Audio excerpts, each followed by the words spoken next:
দেখো আমরা তো মাঠে ছিলাম, মাঠ থেকে কিন্তু আমরা চলে এসেছি এখন ছাদের ওপরে দাদার নতুন ঘরে। ওই যে আমাদের বাগান, আর আমরা এখন রয়েছি ওপরে। দেখো দাদার ঘরটা হচ্ছে 3 তলা, আর এরা দেখো অপর্ণা আর কবিতাদি কোথায় উঠেছে। এরা দুজনে ওপরে উঠেছে। দেখো কত পাখি যাচ্ছে, কাক কাক যাচ্ছে সব।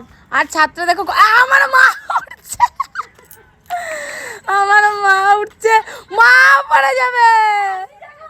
এই তুমিও যাও, আমি একা নিচে বসে থাকবো কারণ আমি নামতে পারবো না, আমি নামতে পারবো না। দেখো এইদিকে সব কমপ্লিট হয়ে গেছে, আর ছাদের ডিজাইনটা দেখো খুব সুন্দর। সব কিছুই কমপ্লিট হয়ে গেছে, এখন পুট্টি চলছে, তারপর রং হবে, তারপর এই গৃহতে প্রবেশ হব। চলো, আর এখান থেকে দেখো নিচের ভিউটা খুব সুন্দর। দেখো নিচের ভিউটা খুব সুন্দর, ওখান দিয়ে হচ্ছে আমাদের নিচে যাওয়ার রাস্তা, মাঠে যাওয়ার। তো চলো, ঘর যখন কমপ্লিট হবে তখন তো তোমাদের সাথে আবার শেয়ার করব।